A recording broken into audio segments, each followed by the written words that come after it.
We are ready for the Tuesday game because it's a very important game for us, for the nation also, and we are ready for it because we must win. It's a must-win game, and I think we are ready. But the players and the management, we are all ready for it.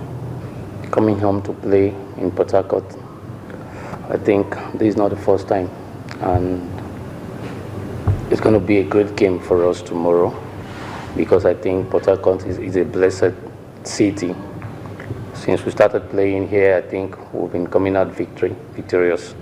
So I think by the special grace of God, we are ready because we all know the task ahead of us, and we think we're going to make Nigeria proud. The people in Port Harcourt, they love football and they love watching good football. And I think with the caliber of players in the team, we're going to do our best and make them proud because at the end of the 90 minutes, I think there should be celebration here in Port Harcourt City. It's not all about my goal, it's all about the victory. Because probably I can score and we lose. So I would say it's all about the team play. So we just pray to win, that is it. I would say it's great. Training with the boss and the boss. They teach us a lot of things, like players like Obagol, Onazi, Fiambos and the rest. They usually correct us, so every day we learn. You're still learning, right? Every day they learn. Still learning. It's learn so much fast. to do. You better learn fast because on the pitch, you might just not have too much time to learn. Yeah, but it's from the players, the older players. That's what he's talking about. Okay. Should we throw the question back to you? What do you think? I mean, today definitely going to be the due day, right? Well, I don't really see it as much as that. It's just I think Swaziland had a one-off. It's allowed. Their own it's allowed. crowning moment. Exactly, that was just a one-off. It's fine. I mean, I think the national team should just relax, play the normal game. If you can pop in 2 goals, it's fine. 3 goals, it's okay. Don't play under any undue pressure. Okay. Because again, I need to let you know, it's a rebuilding process it's a new coach who's bringing a new idea into the team. I mean, they have to take their time to be able to get to their own vision. They've got their own vision, yeah. And part of it is that they want to bring in as much players as possible. Now, let me just say this. Like the guy playing and scoring at the under-17, it's just about the time you let him play in the national team. Yeah. Well, Chelsea has actually invited him for the under-20. Well, from there you move him to the national team. Okay. You don't wait. Yeah, don't wait for anything. I mean, we all know the reality on the ground. Okay. Let's not. Sleeping giant. You know the reality in court. In court, yeah. Okay. So let's. You want to go quote me somewhere, Tayo? Be careful, man. Okay, we definitely have other games coming up today, other qualifiers coming up today, definitely. And so, of course, some countries would definitely want to really qualify. Now, Tayo, you have some of them. Cameroon, of course, Nigeria Republic, Cameroon. Yeah, that's almost done already. 3-0 to Cameroon in that one, and they expect them to consolidate in the return leg in Yaoundé. So no problems at all. Ghana, Comoros.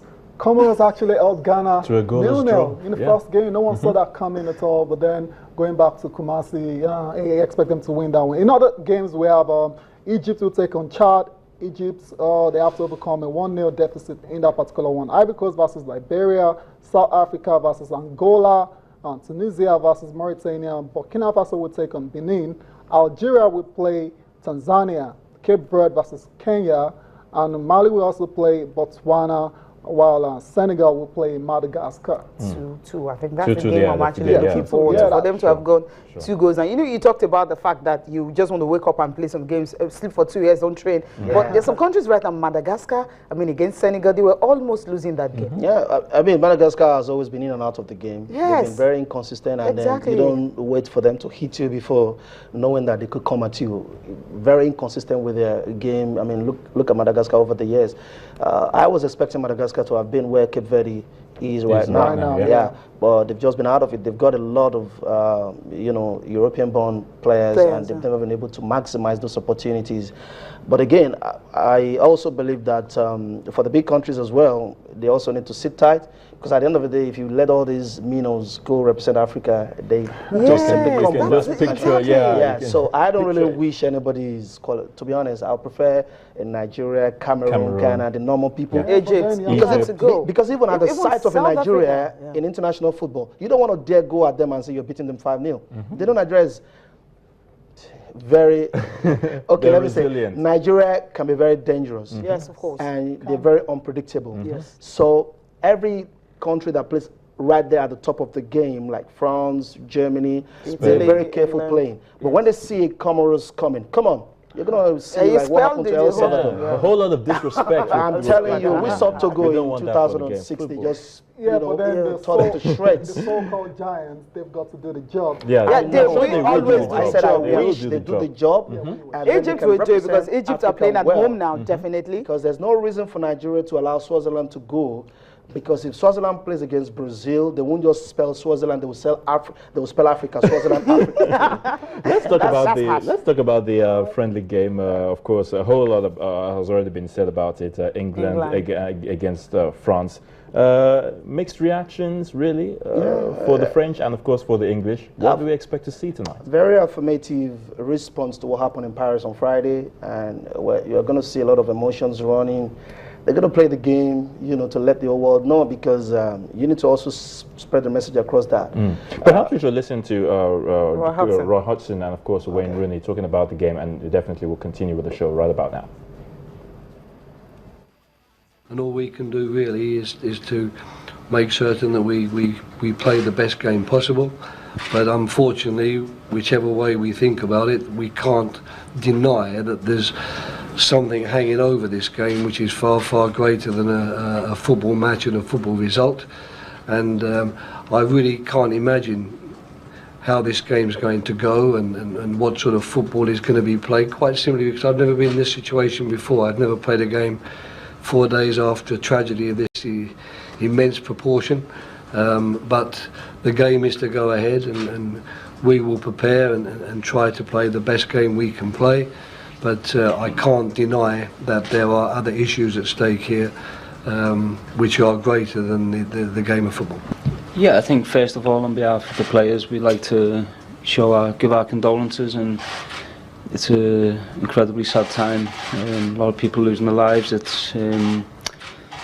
And having teammates from my club in both teams there as well. I spoke to them after it happened, and it's hard for everyone, including ourselves. And we have to try and be as respectful as we can, and and then obviously there's a football match, and it'll be tough, I'm sure, for the French players, but I'm sure it'll be a chance for them to try and do the country proud. All right, reactions there from Roy Hodgson, the coach of the Three Lions, and of course Wayne Rooney. Yami, you heard them? Yeah, of course. It's going to be an emotional game. You're not likely to see goals coming in.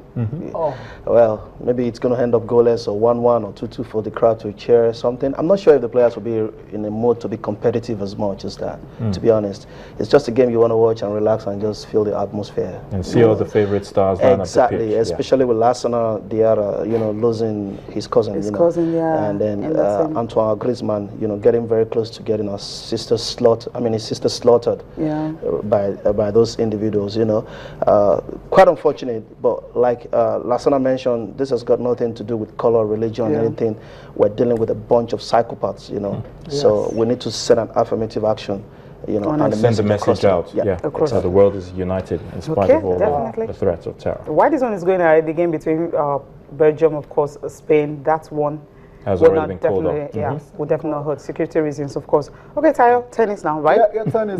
Big man. ATP World Final is truly on the way now. We've had a chance to see all the players in action. And for me, I thought Rafael Nadal was very impressive in the way he dismantled his opponent yesterday, Stan Wawrinka. And that's the result on the screen there. Andy Murray beating David Ferrer 6-4, 6-4. Rafael Nadal beats Stan Wawrinka 6-3, 6-2. In today's Stan Smith group, we have Thomas Berdych will take on Kai Nishikori, and Novak Djokovic will take on Rafael Nadal again. Oh no, Roger Federer. Roger Federer. They're in the same group, so incredible. definitely. And these guys have met like uncountable times. At the moment, it's 21 victories apiece for the two of them now. So whoever wins this one now will go ahead in the head-to-head battle. And for this match, I really can't call it because the way, seriously, the way Djokovic has been playing, it's just been out of this world. He's a monster. Yeah, he's won about 80 times this season already, lost just 5 times. That's just incredible. And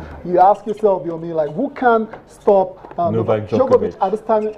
At this time, it's just Djokovic by himself. Okay. Yeah. Just himself. Djokovic will stop himself. He will stop himself. Maybe he'll get tired. Injured or somebody will go to some fetish stuff and maybe she gets it. Wow.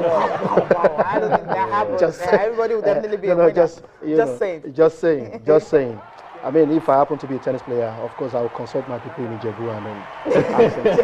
Check out I love his display here. This man, Rafael. A lot of people are booed him now. They've written him off. He's coming back. That's the power of coming back from injuries. Sometimes injuries could really kill your game finally. You're totally out. Sometimes you could come back. Remember Monica Seles? Yes, and then also Martina Hingis. Right they never came back. They lost it totally. But some players just simply come back and like more determined, like Serena. We've also had this American player, what's his name now? Andre Agassi. We've had players like that. Martina Hingis right now, she's playing doubles. Philippoussis never came back. He just went down under like that, but for Rafael Nadal, he's a Spanish bull. He goes in there like the bull from Pamplona. Andy Murray. Yeah. How about Andy Murray? Yeah, that's another very, good player coming back from injuries as well. So, but he's still on the very soft British side. Yeah. Well, he's going to face Rafael Nadal tomorrow, so he definitely wants to brace up because they are in the same group. Well, if he's going to be playing Nadal, then he has to get prepared to run through Pamplona. Because it's the bull just running you down the street. Oh dear. Interesting one from Yomi Kuko. I guess we'll just have to end it at that because we've really run out of time. Thank you so much for being a part of it, Yomi. It's great to be here again. I like the smiling faces. Yeah, thank you. Yeah, that's why we love to talk sports, and we do hope that you will keep a date with us again, same time tomorrow on the show. So do remember to keep a date with us. I'm yours truly, Ayatunde Balogun, signing out. Thank you for watching. I'm Cecilia Omorbe. Thanks for watching and join us tomorrow for another exciting edition. I'm Taya Salam. Enjoy the rest of the day.